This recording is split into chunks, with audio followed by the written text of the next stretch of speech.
बच्चों जो है पिछले लेक्चर में मैंने पढ़ाया था कोरोजन्स। अब कोरोजन को कैसे जो है प्रिवेंट करना है, तो आओ देखते हैं प्रिवेंशंस ऑफ कोरोजन्स।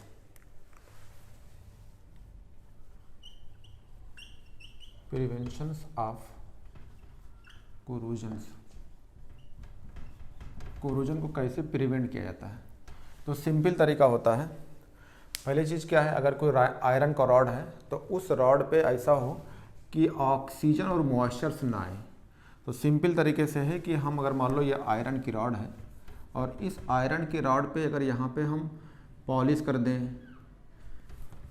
या इस पे जो है ऑयल लगा दें या पेंट कर दें, तो इससे इस पे जो है इस सरफेस पे ऑक्सीजन या मॉइस्चर्स नहीं आएगा।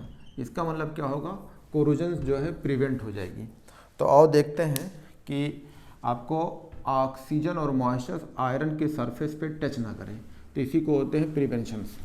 तो पहला चीज़ है कैसे करेंगे, तो आओ देखते हैं बैरियर करके। कई टाइप के होते हैं, तो पहला टाइप हो जाएगा बैरियर ऑफ प्रोटेक्शंस, यानी जो अभी बात बोला था बैरियर प्रोटेक्शंस। यानी इसका मतलब है कि आप क्या करेंगे, आयरन की जो रॉड होगी उस पर क्या कर दिया जाए, आप ऑयल लगा दो, पेंट कर दो, ठीक है, ग्रीस लगा दो। तो आप जो आयरन की रॉड है उस आयरन के रॉड के ऊपर, यानी मतलब Fe रॉड है, इस पर आप क्या कर दीजिए, ऑयल लगा दीजिए, ठीक है, इसे पेंट कर दीजिए, ठीक है, या इस पे आप जो है ग्रीस लगा दीजिए, ठीक है, इस पे क्या कर दीजिए, ग्रीस कर दीजिए, ग्रीस लगा दीजिए। या एक केमिकल होती है जिसे बोलते हैं बिसफिनॉल्स, ये पॉइंट एनसीईआरटी में दिया है, बिसफिनॉल कर देंगे तो ये बैरियर प्रोटेक्शंस हो जाएगी। दूसरा चीज़ें हैं, अगर आप प्रोटेक्शंस करना है तो आप प्रोटेक्शंस कह सकते हैं दो तरीके से, एक होता है कैथोडिक प्रोटेक्शंस और एक होता है एनोडिक प्रोटेक्शन।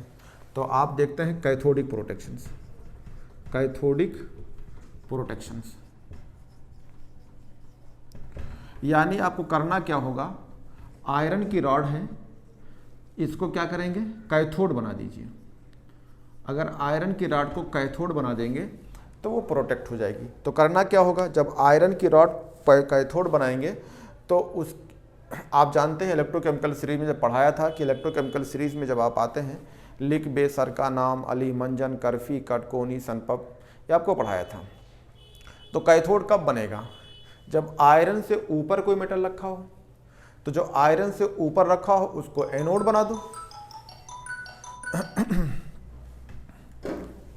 तो कहेंगे कि जो है when iron is coated by, when iron is coated by मोटिक प्रोटेक्शंस कर रहे हैं, यानी आयरन को कैथोड बना रहे हैं। तो when iron is coated with, या बाय कह सकते हैं, with more reactive metal like, जो इससे ऊपर होंगे उनको ले लो। तो जो मोर रिएक्टिव मेटल होंगे वो आपको जाएगा मैग्नीज, ठीक है, Mn, जिंक, ETC। अगर हम इन सबको लेते हैं तो इससे क्या हो जाएगा कि आप प्रोटेक्ट कर सकते हैं। यानी जो है ये कैथोड बना दीजिए, एक एनोड बना दीजिए। तो मान लो ये रॉड है, एक रॉड है आप Fe का और एक रॉड है जिंक का। तो इसको अगर आप कैथोड बनाएंगे तो इसको आप एनोड बना देंगे। तो अगर आप देखा जाए बनाएंगे तो आराम से जो है ये वाली चीज़ें इस पे आके जो है आपकी पॉलिश हो जाएगी, यानी इस पे एक लेप लग जाएगा। और इस तरह का लेप लगेगा तो इससे बेटर रहेगा, क्योंकि बैरियर प्रोटेक्शंस में क्या होता है, आपने देखा होगा कि आपके घर का जो है दरवाज़ा लोहे का बना है, तो आप उस पर पेंट कर देते हो। लेकिन पेंट करते हो तो ये लाइफ टाइम नहीं होती है। पेंट आपने कर दिया, कुछ महीने या एक साल के बाद देखा हो कहीं ना कहीं स्पॉटेड हो जाती है। तो यानी इसका मतलब क्या हो, वहाँ से स्क्रैच हो गया, वहाँ से कुछ हट गया, तो फिर आपका कोरोजन स्टार्ट हो जाएगी। तो उस पर बार बार आपको पेंट करना पड़ता है, बार बार पॉलिश करनी पड़ती है। लेकिन अगर ऐसा करते हैं तो ये चीज़ें जो है इससे बेटर होगी ये। अब होता क्या है इसमें, इन सब चीज़ों में आप कह सकते हैं कि अगर हम जिंक को लेते हैं, अगर जिंक मेटल को लिया जाता है तो आप कर सकते हैं, क्योंकि आप इलेक्ट्रोकेमिकल सीरीज में जाएंगे तो आप देखेंगे स्टैंडर्ड इलेक्ट्रोड पोटेंशियल यानी आयरन Fe+2 से Fe में जाती है तो इसकी वैल्यू देखेंगे तो -0.44 वोल्ट होती है। अगर आप स्टैंडर्ड इलेक्ट्रोड पोटेंशियल अगर आप जिंक में जाते हैं, जिंक+2 जिंक में जाती है तो इसकी रिडक्शन वैल्यू होती है -0.77 वोल्ट। अगर इन दोनों को करते हैं, अगर ऐसा करके देखते हैं तो क्या हो जाएगा, ये आपका Fe+2 है और ये आप रहेगा जिंक रहेगा, क्योंकि जो ज़्यादा नेगेटिव होता है उसको आप क्या बनाते हैं, हमने पढ़ाया था आपको कि अगर दोनों एक जैसे हों यानी स्टैंडर्ड रिडक्शन पोटेंशियल के फॉर्म में हो तो जो ज़्यादा नेगेटिव होगा उसका आप क्या बनाते हैं इसको आप एनोड बनाते हैं। तो आप इसे एनोड बना लीजिए, ठीक है, क्योंकि कैथोडिक प्रोटेक्शन कर रहे हैं, और इसको क्या कर दीजिए, इसे कैथोड बना दीजिए। तो आपका हेडिंग है कैथोडिक प्रोटेक्शन, तो आराम से हो जाएगा। तो इसमें होगा क्या कि जिंक है तो आयरन 0 में जाएगा और जिंक जो है +2 यानी इक्वस में हो जाएगा। ये सॉलिड होगा, ये सॉलिड होगा और ये इक्वस होगा। ऐसा करने पे क्या होगी, इसकी MF होगी जो है ई सेल होगी किसकी, इस रिएक्शंस की यानी रिडॉक्स रिएक्शन से। देखिए +2 से 0 में गया, इसका मतलब है कि ये रिडक्शन हो रहा है और इसका ऑक्सीडेशन हो रहा है, और आप यहाँ पे इसका कैथोड बना ही रहे हैं, कैथोड पर रिडक्शंस होती है। एक जैसी वैल्यू है, इसको देख लीजिए। तो आप क्या करेंगे, SRP जो होती है standard reduction potentials of cathode, तो कैथोड का बनाए हैं ये, तो अगर आप देखेंगे तो ये माइनस हो जाएगी 0.44 और इसको अगर आप कहेंगे तो प्लस हो जाएगी 77, यानी माइनस के साथ करेंगे माइनस इंटू प्लस हो जाएगी। तो इसकी आपकी E0 वैल्यू आप निकाल सकते हैं, ठीक है। तो ये चीज़ें मैंने आपको पढ़ाया था, ये आपका बन गया। इस तरह के प्रोटेक्शंस करते हैं तो कैथोडिक प्रोटेक्शंस कहलाती है। अब अगर आप देखते हैं कि अगर जिंक को लेके अगर हम पॉलिश करते हैं तो इस प्रोसेस को कहते हैं गैल्वेनाइजेशंस। तो आप कहते हैं कि अगर जो है जिंक की को अगर हम पॉलिश करते हैं तो इस फिनोमिना को आप कहते हैं गैल्वेनाइजेशन। तो इस प्रोसेस अगर जिंक को लेके करेंगे तो इसे बोलते हैं गैल्वेनाइजेशंस। तो गैल्वेनाइजेशन प्रोसेस हो जाएगी। तो एक लाइन यहाँ पे लिख सकते हो बच्चों, protections of iron by zinc is known as galvanizations. इस प्रोसेस को कहते हैं गैल्वेनाइजेशंस कहलाती है। तीसरा हो जाएगा एनोडिक प्रोटेक्शंस। एनोडिक प्रोटेक्शंस यानी आप क्या करेंगे, एनोड बनाएंगे। तो आपकी क्या करेंगे, आप आयरन का बनाएंगे एनोड। तो जब आयरन का एनोड बनाएंगे तो इसका मतलब है आपकी लेस रिएक्टिव मेटल हो जाएगी। तो कह सकते हैं कि less when iron is coated with less reactive metal, less तो इस जो आयरन ऊपर होगा तो उसके नीचे वालों को ले लीजिए। तो उसके नीचे वाले जो मेटल होंगे वो आपका हो गया निकिल, आपका हो गया कापर। ये कैसे, आप इलेक्ट्रोकेमिकल सीरीज में जाइए, लिखबे सर का नाम अली मंजन करफी, करफी आ गया, फिर कड कोनी सन पब। तो ये आपके निकिल हो गए, कोनी यानी कोबाल्ट हो गया, निकिल हो गया, कापर हो गया, इन सबको ले सकते हैं। तो इसमें क्या करना पड़ेगा, इसमें फिर वही होगा कि अगर आपके ये रॉड है तो आपकी आयरन की रॉड है तो इसको आप बनाएंगे एनोड और इसको क्या बनाएंगे आप कैथोड्स। एनसीईआरटी में अगर आप जाते हैं ये है कापर, कापर की अगर आप कापर लेते हैं तो ये बना देंगे।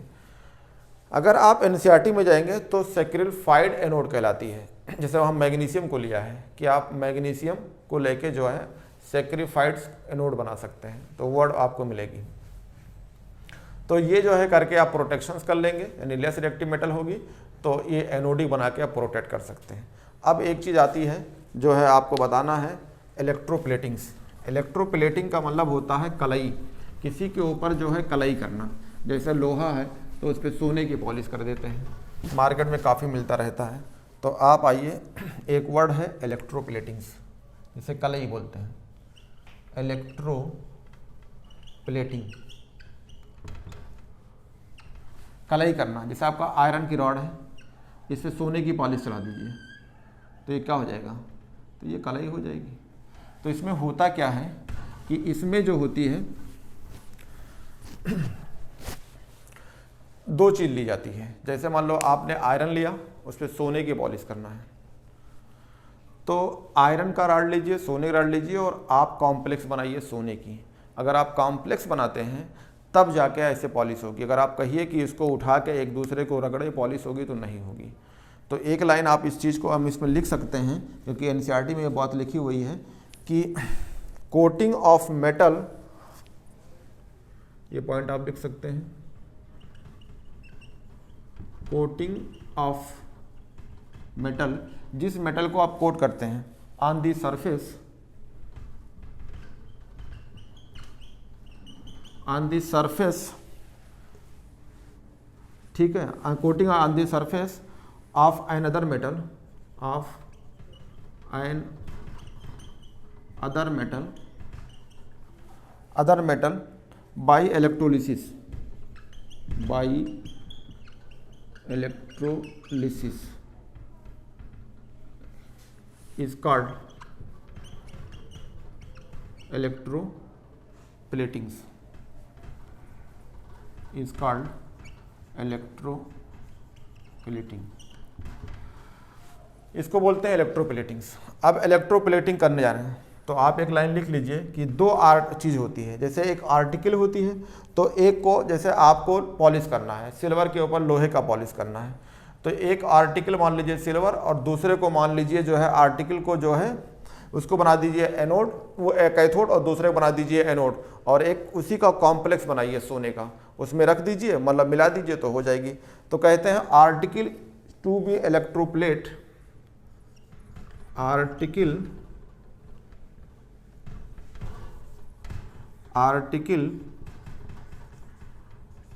To be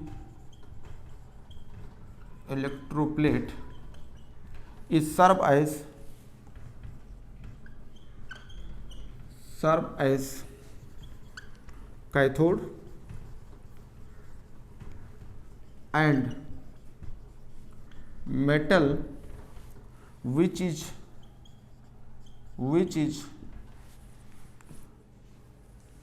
metal which is electroplate, metal which is electroplate to serve as anodes, to serve as anodes and emerge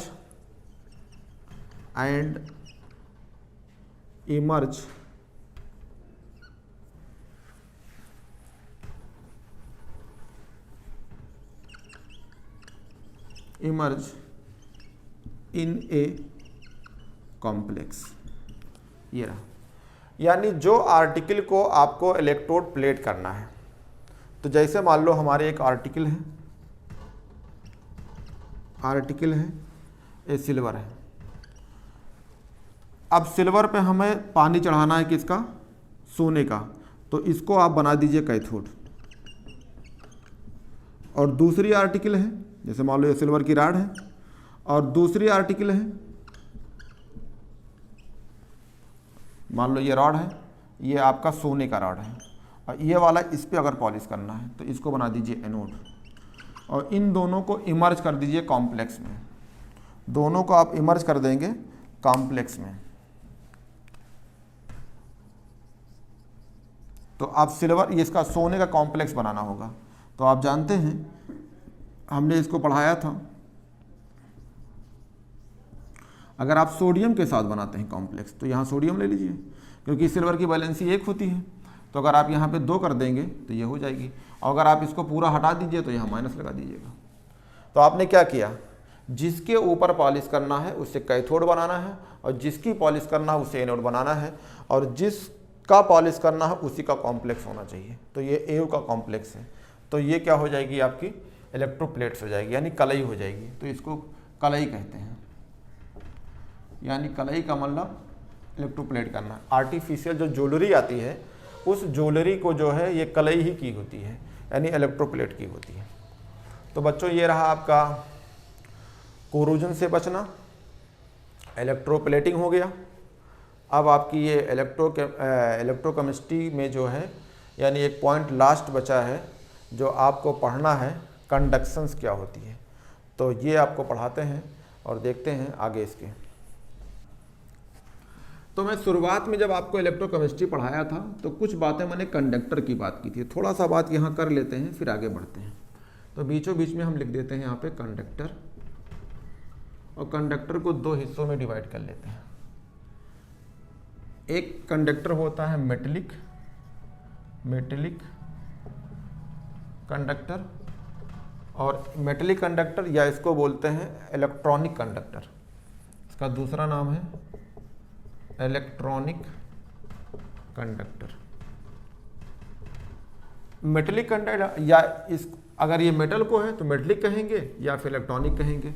और एक होता है इलेक्ट्रोलिटिक कंडक्टर्स, या इसको बोल सकते हैं, ठीक है, इलेक्ट्रोलिटिक कंडक्टर ही कह सकते हैं, या आयनिक कंडक्टर भी कह सकते हैं। इलेक्ट्रोलिटिक, इलेक्ट्रोलाइट लेते हैं, इलेक्ट्रोलिटिक कंडक्टर। आयंस बना के चला सकते हैं तो आयंस कहेंगे, आयनिक कंडक्टर भी कह सकते हैं। अब मेटेलिक कंडक्टर में क्या होगा, पढ़ाया था आपको कि कोई भी मेटल होगा, मेटल में फ्री इलेक्ट्रॉन्स होंगे, फ्री इलेक्ट्रॉन के चलने से कंडक्टिविटी होती है। तो कह सकते हैं, ये बात मैंने बताया था कि these are the substance which conduct electricity by free mobile electrons, यानी फ्री इलेक्ट्रॉन्स के चलने से कंडक्टिविटी होगी। तो हमने यहाँ पे एग्जाम्पल बताया था, याद करिए, मेटल का एग्जाम्पल बताया था चतासो, ठीक है, चतासो क्या था, ये हमारा ट्रिक था। चतासो का मतलब चांदी तांबा सोना, चा माने चांदी, ता माने तांबा और सा माने सोना। और भी मेटल बहुत होते हैं, आयरन है, कापर है, निकल है, किसी को ले सकते हैं। तो ये मेटेलिक कंडक्टर है। अगर ये चलेंगे तो इसमें क्या होता है, अगर ये होता है तो मेटेलिक कंडक्टर का मेन मकसद क्या है, इसमें फ्री इलेक्ट्रॉन्स होते हैं, फ्री इलेक्ट्रॉन्स, फ्री इलेक्ट्रॉन के चलने से, यानी फ्री इलेक्ट्रॉन कंडक्ट करेंगे तो करंट या इलेक्ट्रिसिटी फ्लो होगी। फ्री इलेक्ट्रॉन कंडक्ट होते हैं यानी चलते हैं, ठीक है। ये तो मेटल वाले होंगे। कुछ पॉइंट आप लिख सकते हैं कि कुछ मेटल ऐसे होते हैं जो लिक्विड के फॉर्म में होते हैं, जैसे सीजियम, मरकरी, ये सब लिक्विड होते हैं, या गैलियम्स, ये लोग जो होते हैं, कह रहे हैं इनमें भी जो है कंडक्टिविटी होती है। तो कहेंगे are metallic conductor, metallic conductor, ठीक है। कैसे conductor are in liquid stage at room temperature, at room temperature पे ये जो है मेटेलिक कंडक्टिविटी होती है। कुछ नॉन मेटल होते हैं, ठीक है, कुछ नॉन मेटल होते हैं, जैसे नॉन मेटल में जो है वो भी मेटेलिक कंडक्टिविटी होती है, नॉन मेटल्स कंडक्टिविटी होती है। कौन होते हैं, ग्रेफाइट्स, ग्रेफाइट में भी फ्री मोबाइल इलेक्ट्रॉन होते हैं, ये होते हैं जो कि कंडक्टिविटी होगी, इसमें भी फ्री इलेक्ट्रॉन्स होते हैं। तो ये मेटल होंगे, ये लिक्विड मेटल होते हैं, और ये नॉन मेटल वाले जो होते हैं ग्रेफाइट्स होते हैं। अब मेटेलिक कंडक्टिविटी तुमसे पूछा जाए कि मेटेलिक कंडक्टिविटी, अभी इसके बारे में बता रहा हूँ, तो मेटेलिक कंडक्टिविटी आप कह सकते हैं डिपेंड अपॉन, कह सकते हैं किस पे डिपेंड करती है।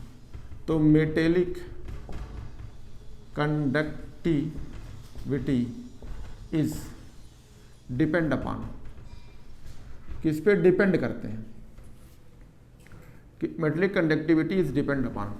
पहला क्या होगा कि ये डिपेंड करता है कि नेचर पे, तो पहला पॉइंट हो जाएगा nature of metals, nature of metal and structures, इसकी बनावट कैसी होगी, स्ट्रक्चर ऑफ मेटल। ये बात क्या है भैया, नेचर क्या, देखो सिल्वर है, कापर है, ठीक है, सिल्वर है, कापर है, गोल्ड है, मरकरी है, गैलियम है, ये तो ये अलग अलग मेटल है, तो इसमें नेचर पे, और इनकी बनावट कैसी होगी उस पर डिपेंड करेंगे। दूसरा पॉइंट ये कह सकते हैं कि ये डिपेंड करती है नंबर ऑफ वैलेंस इलेक्ट्रॉन पे, number of valence electron in पर आइटम्स, एक आइटम में कितने वैलेंस इलेक्ट्रॉन है। वैलेंस इलेक्ट्रॉन के बारे में केमिकल बॉन्डिंग वो डिटेल बताया था। तो number of valence electron in पर आइटम्स ये करेंगे। और तीसरी चीज़ डिपेंड करती है टेम्परेचर पे। किस पे डिपेंड करती है? टेम्परेचर पे डिपेंड करती है। तीसरा चीज़ हो जाएगा आपका टेम्परेचर। टेम्परेचर का मतलब क्या है? अगर आप टेम्परेचर बढ़ाते हैं तो कंडक्टिविटी कम हो जाएगी। कहेंगे on increase, on increasing the temperature, क्या कहेंगे? मेटेलिक कंडक्टिविटी डिक्रीज करती है। मेटेलिक कंडक्टिविटी डिक्रीज करेगी, यानी जो मेटेलिक कंडक्टिव होगा वो डिक्रीज करेगी, उसका चलना क्या हो जाएगा? कम हो जाएगा। तो ये चीज़ ध्यान रखिएगा। ये बातें जो हैं ये हैं आपके मेटल वाले। इतनी बातें होंगी मेटल के लिए। अब बच्चों चलते हैं, 3 बातें हैं, कौन सा मेटल है और कैसा बना है। दूसरी चीज़, उस मेटल के पास वैलेंस इलेक्ट्रॉन कितने हैं, यानी वैलेंस इलेक्ट्रॉन होगा तभी तो कंडक्टिविटी होगी, तो पर आइटम में वैलेंस इलेक्ट्रॉन क्या है। और तीसरी बात यह है कि जो आप मेटल ले रहे हैं उस मेटल में अगर टेम्परेचर बढ़ा देते हैं तो कंडक्टिविटी कम हो जाती है, यानी चलना कम हो जाएगी। तो ये बात हो गया कंडक्टिविटी की। अब आती है सेम चीज़ें जिसे इलेक्ट्रोलिटिक कंडक्टेंस कहते हैं। उसमें क्या होंगे? वो होता है इलेक्ट्रोलाइट्स। जब आप इलेक्ट्रोलाइट लेते हैं तो उससे आयन बनेंगे और आयन का चलना होगा। तो यहाँ पे है आयन्स की बात है। तो आप केमिस्ट्री पढ़ते हैं तो इसमें आयन्स कहेंगे। तो अगली बात आती है इलेक्ट्रोलिटिक, इलेक्ट्रोलिटिक कंडक्टेंस। ये तो इलेक्ट्रोलिटिक वाले में क्या होगा? क्योंकि आप क्या करेंगे? कहेंगे इसमें जो होते हैं इलेक्ट्रोलाइट लेंगे, ठीक है, और वो इलेक्ट्रोलाइट जो लेंगे वो इलेक्ट्रोलाइट जो है इक्वस या मॉल्टन स्टेट्स में जो है क्या हो जाएंगे? आयन देंगे, और आयन के चलने से कंडक्टिविटी होती है। तो कहेंगे these are the substance which conduct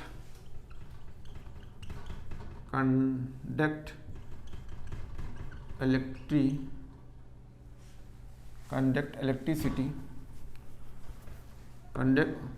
These are the substance which conduct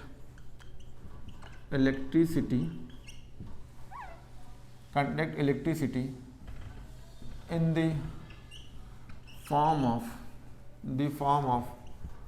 aqueous stage या मॉल्टेन स्टेज। अगर कोई भी इलेक्ट्रोलाइट होगा उसे इक्वस स्टेट या मॉल्टेन स्टेट में करेंगे तो वो इलेक्ट्रिसिटी कंडक्ट करेगा। क्यों कंडक्ट करेगा? क्योंकि मॉल्टेन और इक्वस स्टेट में वो क्या देगा? आयंस देंगे। कहेंगे गिब्स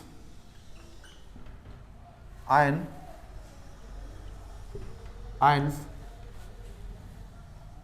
अगर वो आयंस देगा तो आयन के चलने से कंडक्टिविटी होगी। कहेंगे कि आयन के चलने से इलेक्ट्रिसिटी कंडक्ट होगी, यानी करंट फ्लो करेगा। तो कहेंगे मूवमेंट ऑफ आयंस।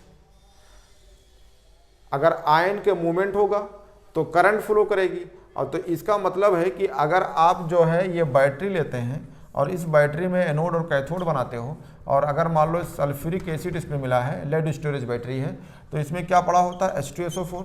तो H2SO4 टूट जाता है, तो ये क्या बना दिए? आयंस। तो अगर आप यहाँ पे करंट फ्लो कराते हैं, अगर इसमें आप करंट फ्लो कराते हैं तो ये आयंस चलने लगते हैं। इसमें सल्फेट है और H पॉजिटिव है, ये चलने का तो करंट फ्लो करेगी। तो ये जो है आयंस देंगे और आयन के चलने से क्या होती है? इलेक्ट्रिसिटी फ्लो करती है। अब अगर आप इलेक्ट्रिसिटी फ्लो करेगी तो कह रहे हैं these are the substance which conduct electricity in the form of aqueous and molten states. ये मॉल्टेन इक्वस स्टेट क्या होंगे? ये जो सब्सटेंस है वो होंगे। कहेंगे सब्सटेंस जो है इक्वस, जैसे नमक है, आप सॉलिड नमक लिए रहिए और उसमें अगर आप करंट लगाते हैं तो करंट फ्लो नहीं करेगी, लेकिन अगर उसी नमक को गीला कर दीजिए या किसी पानी में डाल दीजिए तो क्या होगी, करंट फ्लो करेंगे तो करंट फ्लो करेगी, क्योंकि इसमें आयन बन जाते हैं। तो आयन के चलने से करंट फ्लो करती है, इसी को बोलते हैं इलेक्ट्रोलिटिक कंडक्टेंस। अब इलेक्ट्रोलिटिक कंडक्टेंस में इलेक्ट्रोलाइट होना जरूरी है। तो इलेक्ट्रोलाइट आप जान लीजिए क्या होते हैं, क्योंकि इलेक्ट्रोलाइट से ही आयन बनेंगे। तो इलेक्ट्रोलाइट्स क्या होते हैं, तो इलेक्ट्रोलाइट्स ले लीजिए। इलेक्ट्रोलाइट का मतलब दो तरीके से होंगे। एक इलेक्ट्रोलाइट होता है वीक, एक होगा वीक इलेक्ट्रोलाइट्स, और एक होता है स्ट्रॉन्ग इलेक्ट्रोलाइट्स। स्ट्रॉन्ग इलेक्ट्रोलाइट होते हैं। स्ट्रॉन्ग इलेक्ट्रोलाइट का मतलब जिस 100% टूट, यानी अल्फा बराबर 1, इसका मतलब डिसोसिएशन कैसा होगा, 100% डिसोसिएशन होगा। और अगर अल्फा बराबर कम है, यानी लेस देन 1 है, अल्फा क्या है, लेस देन 1 है, यानी 100% डिसोसिएशन नहीं है, तो वीक इलेक्ट्रोलाइट। ये पूरा नहीं टूटते हैं। अब पूरा नहीं टूटते हैं तो कहेंगे डिसोसिएशन। इसमें क्या बोलेंगे, कंप्लीट डिसोसिएशन। इसमें कहेंगे पार्शियली डिसोसिएट होते हैं, यानी इनकम्प्लीट होते हैं। Incomplete dissociation, incomplete dissociations. Incomplete dissociation का मतलब होता है पार्शियली डिसोसिएशन, और ये क्या होगा, कंप्लीट डिसोसिएशन होगा, पूरा टूट जाएंगे, कंप्लीट डिसोसिएशन होगी। अगर कंप्लीट डिसोसिएशन होता है, पूरा टूट जाता है, तो अल्फा बराबर 1 होता है, और इनकम्प्लीट डिसोसिएशन तो अल्फा बराबर लेस देन 1 होती है। इनके जो है एग्जाम्पल ले सकते हैं, ये वीक इलेक्ट्रोलाइट होते हैं। तो वीक इलेक्ट्रोलाइट का एग्जाम्पल जैसे asterisk acids, CH3 COOH, acetic acid weak electrolyte होते हैं। H2S ले लीजिए, वीक होते हैं, ठीक है। वीक इलेक्ट्रोलाइट में जो है कार्बोनेट ले सकते हैं, H2CO3 होते हैं, ये वीक इलेक्ट्रोलाइट सब आते हैं, ठीक है। जिंक क्लोराइड ले लीजिए, HgCl2 ले लीजिए, सब वीक में आते हैं, जो कम टूटते हैं। स्ट्रॉन्ग इलेक्ट्रोलाइट में फर्स्ट ए सेकंड ए के हाइड्रोक्साइड ले लीजिए, एस्टिक एसिड ले लीजिए, HNO3 ले लीजिए, सब स्ट्रॉन्ग इलेक्ट्रोलाइट। जैसे सोडियम हाइड्रोक्साइड्स, पोटेशियम हाइड्रोक्साइड, ठीक है, HNO3, HCl, KCl, H2SO4, ये सब स्ट्रॉन्ग में आते हैं। यानी फर्स्ट और सेकंड ए के हाइड्रोक्साइड होते हैं, जितने स्ट्रॉन्ग एसिड होते हैं, HCl होती है, HNO3 होते हैं, H2SO4 होते हैं, ये सब के सब टूट जाते हैं। तो ये स्ट्रॉन्ग इलेक्ट्रोलाइट में आते हैं। अब ये आपको पता हो गया। अब ये जो स्ट्रॉन्ग इलेक्ट्रोलाइट और वीक इलेक्ट्रोलाइट होते हैं, लेकिन इलेक्ट्रोलिटिक कंडक्टेंस वही मुझे बता देना चाहिए, मैं यहाँ बता देता हूँ कि इलेक्ट्रोलिटिक कंडक्टेंस किस पे डिपेंड करती है। तो इलेक्ट्रोलिटिक कंडक्शन डिपेंड अपॉन, जिसको मिटा देता हूँ, ये किस चीज़ पे डिपेंड करती है। यानी ये पता हो गया कि ये आयंस बनेंगे, तो ये पूरा नहीं टूटेंगे, वो पूरा टूट जाते हैं। तो ये बातें हमको पहले बताना चाहिए, लेकिन मैं यही बता देता हूँ कि electrolytic conductance depend upon, electrolytic conductance किस पे डिपेंड करेगी, डिपेंड अपॉन। तो पहला पॉइंट तो ये हो गया कि नेचर ऑफ इलेक्ट्रोलाइट्स, यानी इलेक्ट्रोलाइट का नेचर क्या होगा उस पर डिपेंड करती है कंडक्टिविटी जो है। तो ध्यान रखें बच्चों, जो इलेक्ट्रोलिटिक कंडक्टेंस होंगी ये भी डिपेंड करती है नेचर ऑफ इलेक्ट्रोलाइट। कैसे, आप नेचर का मतलब है स्ट्रॉन्ग इलेक्ट्रोलाइट लिए हैं या वीक इलेक्ट्रोलाइट लिए हैं, उसकी बात करती है। तो पहला पॉइंट हो गया नेचर ऑफ द इलेक्ट्रोलाइट्स, या कहेंगे नेचर ऑफ इलेक्ट्रोलाइट एडेड, जो उसमें आप ऐड करेंगे, कहेंगे दी एनसीईआरटी पॉइंट है the nature of the electrolyte added, जो आप उस सॉल्यूशन में इलेक्ट्रोलाइट तो कहेंगे the nature of electrolyte added. अब इसका मतलब क्या, उसमें H2SO4 डाल रहे हो कि HNO3 डाल रहे हो कि आप HCl डाल रहे हैं कि आप CH3COH डाल रहे हैं कि आप H2CO3 यानी वीक या स्ट्रॉन्ग इलेक्ट्रोलाइट डाल रहे हैं, इसका मतलब होता है नेचर। तो एक पॉइंट तो नेचर हो गया। अब नेचर से आपको पता चलेगा कि जो वो आपका सॉल्वेंट है जिसमें आप डाल रहे हैं वो कैसा है। तो कहेंगे nature of the solvent and it's viscosity, इस पे भी डिपेंड करेगी, ठीक है। या एक nature of the solvent, nature of the solvent and it's viscosity. यानी आप पानी लिए हैं कि दारू लिए हैं कि आप जो है आप केरोसिन लिए हैं कि पेट्रोल लिए हैं कि ईथर लिए हैं कि बेंजीन लिए हैं, और वो विस्कस कैसा है, ये हो जाएगा। तीसरा चीज़, जो आप इलेक्ट्रोलाइट डाल रहे थे, ठीक है, वो इलेक्ट्रोलाइट जो है आयंस बनाएंगी और उसका सॉल्वेशन क्या होगा, तो कह सकते हैं size of the ion, size of the ion, जब टूटेगा तो आयन बनाएगा, तो साइज ऑफ द आयंस, यानी जो टूट के वो जो आयन बनेगा उसकी साइज, एंड कह सकते हैं एंड देयर सॉल्वेशंस, एंड देयर सॉल्वेशंस। यानी इसका मतलब बच्चों ये हो गया कि जब आप इलेक्ट्रोलाइट ये डाल रहे थे वो टूटा तो उसका साइज का आयन क्या है, जब उस पर चारों तरफ पानी लग जाएगी यानी सॉल्वेशन या हाइड्रेशन हो जाएगी तो उसकी साइज कैसी रहेगी। बड़ी साइज का हो जाएगा तो कंडक्टिविटी कम होगी, छोटी साइज को तो ज़्यादा होगी। पानी है या दारू है या ईथर है या बेंजीन है, उस पर डिपेंड करती है कि वो जो है आपका सॉल्वेंट कैसा है। अगर ये चीज़ आपका हो गया है तो आप देखेंगे इलेक्ट्रोलाइट का कंसंट्रेशन, तो कहेंगे concentration of the electrolyte, electrolyte उसमें कितना है, मात्रा कम है ज़्यादा है, तो कहेंगे concentrations of the electrolytes, electrolyte concentration में। चौथा पॉइंट है टेम्परेचर पे, चौथा पॉइंट है टेम्परेचर। तो टेम्परेचर में बात कह सकते हैं कि अगर आप टेम्परेचर बढ़ाएंगे तो आयंस खूब बनेंगे, तो इसका मतलब है कह सकते हैं कि ऑन इंक्रीजिंग टेम्परेचर, ठीक है, तो क्या होगा, टेम्परेचर के बढ़ाने से क्या होगा, आयंस ज़्यादा बनेंगे, तो कह सकते हैं टेम्परेचर, तो कहेंगे it increase on the increasing of temperature, increasing of the temperature. Temperature के बढ़ाने से आयन खूब बनेगी, वहाँ पे टेम्परेचर के बढ़ाने से कंडक्टिविटी क्या थी, कम थी, तो टेम्परेचर बढ़ाने से इनके तो it increase on the increasing of the temperature, यानी कंडक्टिविटी बढ़ जाएगी। तो टेम्परेचर पे डिपेंड करती है, टेम्परेचर के बढ़ाने से आयन खूब चलने लगेंगे यानी कंडक्ट होंगे, लेकिन वहाँ पे कंडक्टिविटी मेटल में कम हो जाती थी। तो ये रहा बच्चों आपकी ये चीज़ें। अब इससे जो है कंडक्टिविटी मैंने आपको बताया मेटल के अंदर और आयनिक के अंदर। अब इससे रिलेटेड आपको पढ़ना होगा, तो वो है आपका, अब जो है इससे रिलेटेड फार्मूले होते हैं, कुछ वर्ड होते हैं, उसको बताता हूँ। तो बच्चों आप पढ़ाने जा रहे हैं conductance and conductivity of electrolytic solution. तो हेडिंग लिख लो, कंडक्टेंस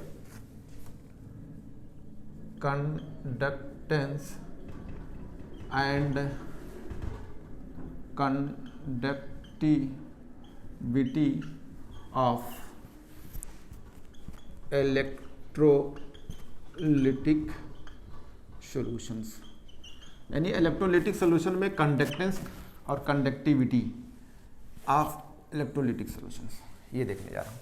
तो सबसे पहले आप जानते हैं, जैसे ओम्स लॉ पढ़ते हैं, आप फिजिक्स में पढ़ते हैं, ऐसे ओम्स लॉ को भी आप यहाँ पे अप्लाई कर सकते हैं, यानी इलेक्ट्रोलिटिक सॉल्यूशन। तो कह सकते हैं कि ओम्स लॉ जो है are applicables metal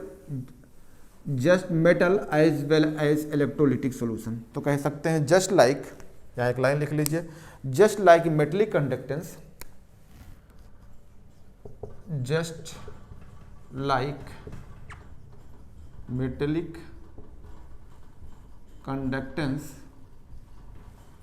electrolytic solutions also obey electrolytic solutions also obey Ohm's law. Ohm's यानी ओम्स लॉ यहाँ फॉलो होगी। तो अगर कोई आपका रॉड है, उसमें इलेक्ट्रोलाइट डाले हैं, करंट फ्लो करते हैं, तो करंट फ्लो करेंगे तो उसमें क्या होगी, पोटेंशियल डेवलप होगी। तो एक लाइन आप लिख सकते हैं कि the current flow through a conducting medium, through ये कंडक्टर ऐसे कह सकते हैं the current flow through a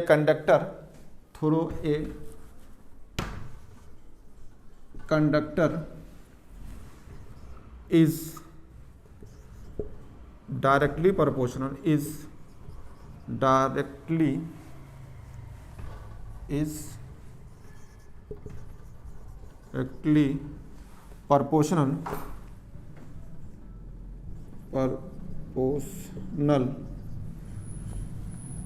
to the potential difference across it, यानी B कह सकते हैं डायरेक्टली प्रोपोर्शनल आई के। तो जब आप कोई रॉड लेते हैं, उसमें दो रॉड है और उसमें आप करंट फ्लो कर रहे हैं, उसमें जो है रॉड के अंदर जो है इलेक्ट्रोलाइट पड़े हैं, तो जब करंट फ्लो करेगी तो उसमें रॉड के बीच में क्या डेवलप हो जाएगी, पोटेंशियल। तो बी डायरेक्टली प्रोपोर्शनल आई के। तो जब इसको हटाएंगे तो एक कांस्टेंट आता है आर, जिसे बोलते हैं रेजिस्टेंस। तो कह सकते हैं आर इजकल टू होता है रेजिस्टेंस।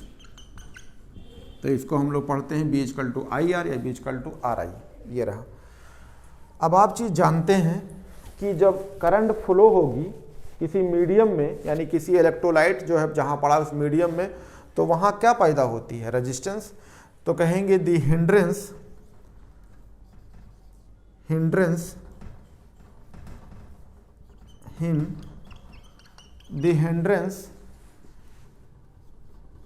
प्रोवाइडेड बाय मीडियम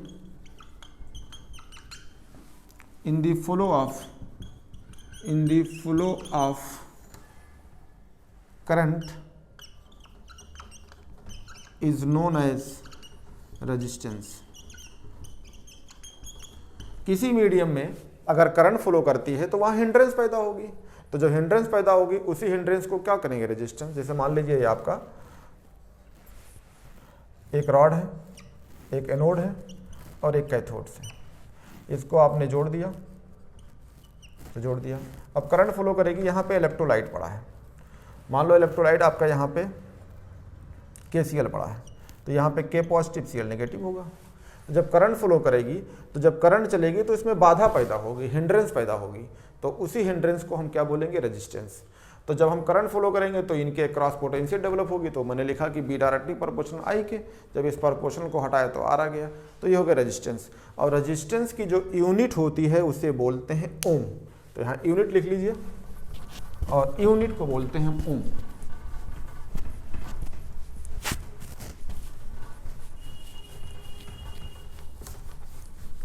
तो यूनिट ऑफ रेजिस्टेंस, तो यूनिट हो जाएगी रेजिस्टेंस की यूनिट। इसे आप ऐसे रिप्रेजेंट करते हैं या आप जो है क्या लिखते हैं, ओम लिख देते हैं। ठीक है, तो ये आपके हो गए रेजिस्टेंस की बात। अब आगे चलते हैं बच्चों। रेजिस्टेंस के अलावा एनसीईआरटी में अगर आप देखेंगे तो अलग अलग सब पॉइंट है और एक एक पॉइंट को मैं डिस्कस करता हूँ। तो आओ देखते हैं। अब टर्म्स है रेजिस्टिविटी या स्पेसिफिक रेजिस्टेंस। रेजिस्टिविटी या स्पेसिफिक रेजिस्टेंस को हम लोग रो कहते हैं।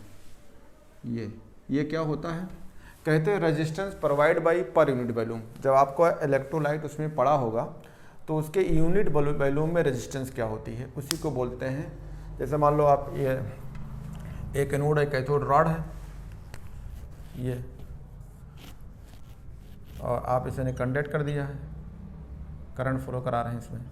तो अगर फ्लो कराएंगे और जो है ये इसमें इलेक्ट्रोलाइट्स पड़ा हुआ है, तो किसी एक यूनिट वॉल्यूम के जो रेजिस्टेंस होगी उसे बोलते हैं रेजिस्टिविटी। तो रेजिस्टिविटी जो है आप रो से कहते हैं। तो इसके लिए जो है यही फार्मूले आप फिजिक्स में पढ़ते हैं कि रेजिस्टेंस डायरेक्टली प्रोपोर्शनल होती है लेंथ की। ठीक है यानी जो दो रॉड होगा वो रॉड उसके बीच में कितनी दूरी होगी या रॉड की लेंथ कितनी होगी वो होगी, और ये जो है रेजिस्टेंस डायरेक्टली प्रोपोर्शनल उस रॉड का जो है क्रॉस सेक्शन एरिया जो होगा ए। तो इसको कहेंगे R is equal to directly proportional L upon A. जब इसको हटाएंगे तो एक कांस्टेंट आता है रो, तो जाता है एल अपान ए। ये तो आर इजकल टू होता है रो एल अपान ए। ठीक है, रो की यूनिट निकालना होगा, तो यूनिट ऑफ रो तो क्या करेंगे, इसको कर दीजिए। अगर ये सेंटीमीटर तो सेंटीमीटर अपान सेंटीमीटर, सेंटीमीटर के स्क्वायर हो जाएगा। तो ये क्या हो जाएगा, रो इक्वल टू हो जाएगी R into A upon L. अगर सेंटीमीटर में लेंगे तो क्या हो जाएगा, रो इक्वल टू आर, ये हो गया सेंटीमीटर का square upon centimetre, centimetre cut जाएगा तो रो की यूनिट हो जाएगी आर इंटू सेंटीमीटर, और आर की यूनिट होती है ओम, तो ये जाएगा ओम, और सी एम का होती है सेंटीमीटर, तो ये यूनिट जो हो जाएगी ओम सेंटीमीटर। तो ये यूनिट हो जाएगी ओम इंटू सेंटीमीटर्स। ठीक है, तो ये अगर मीटर में लेना चाहेंगे तो ये मीटर स्क्वायर हो जाएगा अपान मीटर हो जाएगी। अब आती है कंडक्टेंस। कंडक्टेंस को जी से कहते हैं, एक वर्ड होता है कंडक्टेंस। तो कंडक्टेंस लिख लीजिए। कंडक्टेंस और रेजिस्टेंस जो होते हैं इनवर्सली प्रोपोर्शनल होते हैं। कंडक्टेंस का मतलब हो गया जी।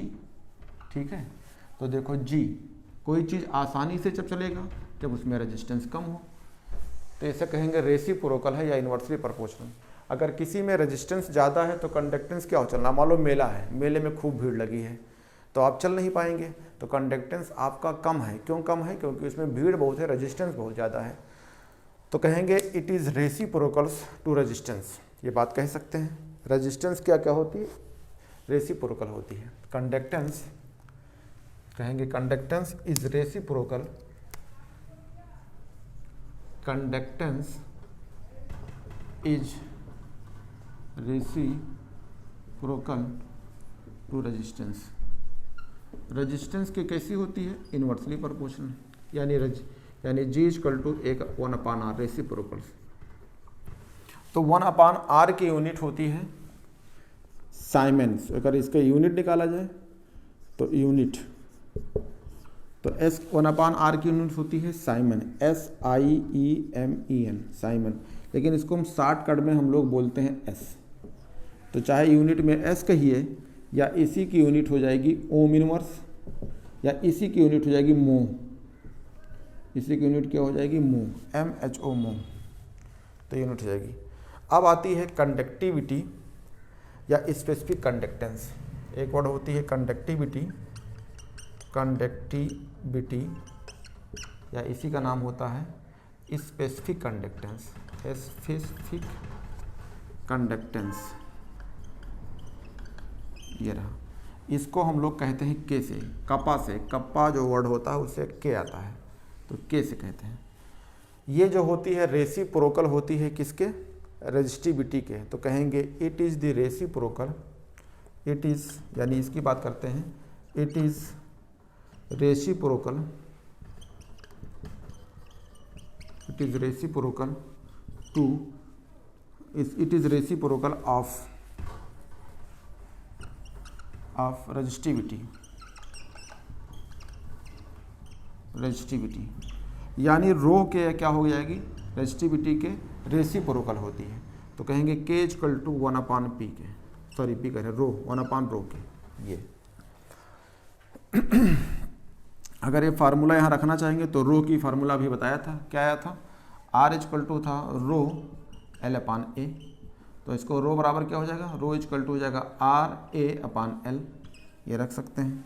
तो ये हो जाएगा 1 upon R A upon L, तो ये हो जाएगा 1 upon R into L upon ए, ये ठीक है। 1 अपान आर इक्वल टू ये 1 upon R equal to L upon ए, ये हो जाएगा। इससे जो है इसकी आप यूनिट निकाल सकते हो, यूनिट। तो यूनिट निकाल लीजिए, यूनिट ऑफ के यानी स्पेसिफिक कंडक्टेंस की यूनिट। तो 1 अपान आर एट की क्या होगी, साइमन। अगर यहाँ पे लेंगे सेंटीमीटर तो यहाँ सेंटीमीटर स्क्वायर हो जाएगा, तो कहेंगे साइमन सेंटी, तो सेंटीमीटर ऊपर जाएगा, तो कहेंगे साइमन सेंटीमीटर इनवर्स या साइमन मीटर इनवर्स, ये यूनिट हो जाएगी। ठीक है, तो ये हो गया।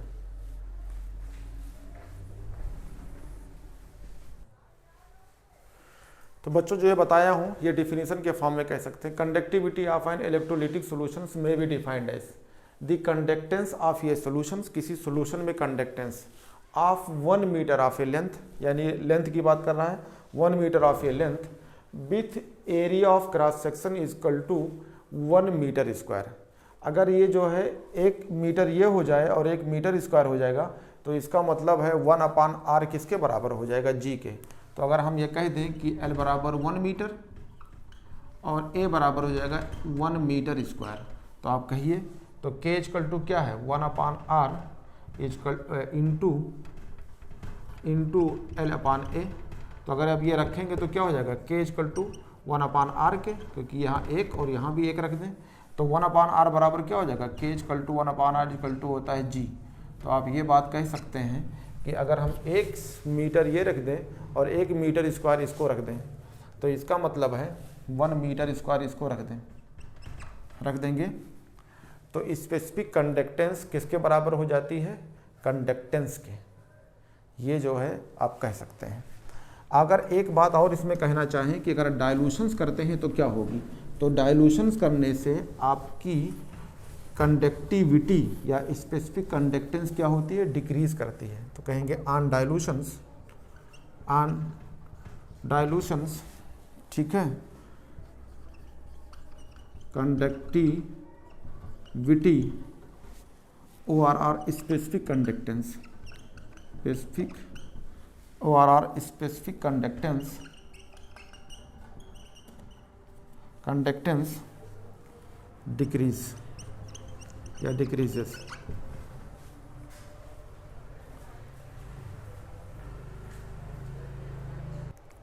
तो बच्चों जो है सेल कांस्टेंट होता है, इसे G0 से कहते हैं, स्टार बना दिया हूँ। तो सेल कांस्टेंट बराबर होता है L/A के, ठीक है। तो ये फार्मूला आपको पता है, यूज भी करते हैं इसका। अगर इसमें भी यूनिट निकालेंगे तो सेंटीमीटर या मीटर इनवर्स हो जाएगा, क्योंकि ये यहाँ पे सेंटीमीटर और सेंटीमीटर स्क्वायर हो जाएगा। किस पे डिपेंड करती है, तो it depend on the distance between electrodes, यानी जो इलेक्ट्रोड के distance and their cross sections. जैसे मान लो ये आपका इलेक्ट्रोड है ये, तो इस इलेक्ट्रोड मान लो ये है और एक इलेक्ट्रोड ये है, तो इसके बीच की दूरी यानी लेंथ और साथ में इसका क्रॉस सेक्शन एरिया ये है। तो लेंथ और क्रॉस सेक्शन एरिया पे डिपेंड करती है। तो ये चीज़ें हो गई। अब आपको नेक्स्ट लेक्चर में मिलेगा मोलर कंडक्टेंस क्या है, इक्विवेलेंट कंडक्टेंस क्या है, और इससे रिलेटेड ग्राफ इसको बताएंगे।